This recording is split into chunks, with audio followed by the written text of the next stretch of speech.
So Space Force Colonel, there she is. Now she looks like a trustworthy Trump person, doesn't she? So Space Force, New York Post tweet, Space Force Colonel Susanna Myers fired after email about J.D. Vance's Greenland visit. So New York Post article here.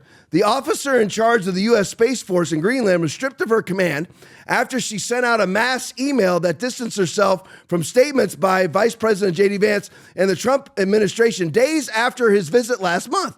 The Space Force announced late Thursday that it removed Colonel Susanna Myers as leader of the, and I'm not going to get this, but it's like a Patuffik Space Force for loss of confidence in her ability to lead.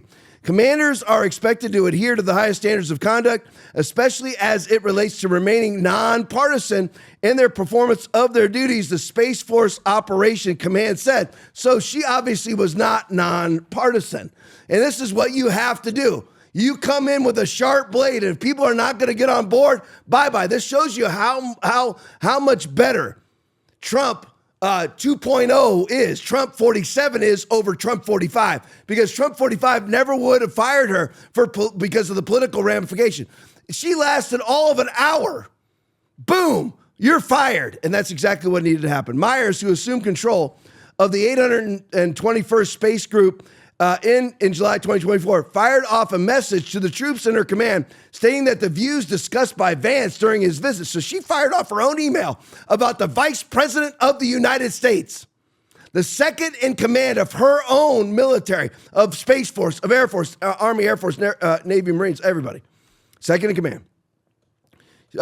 She fired off a message to all of her troops in her command stating that the views discussed by Vance during his visit on March 28th are not reflective of the Patuffik space base. How dare her? The views of the commander-in-chief and his surrogate are exactly the views of that space base. You know why? Because he's the commander-in-chief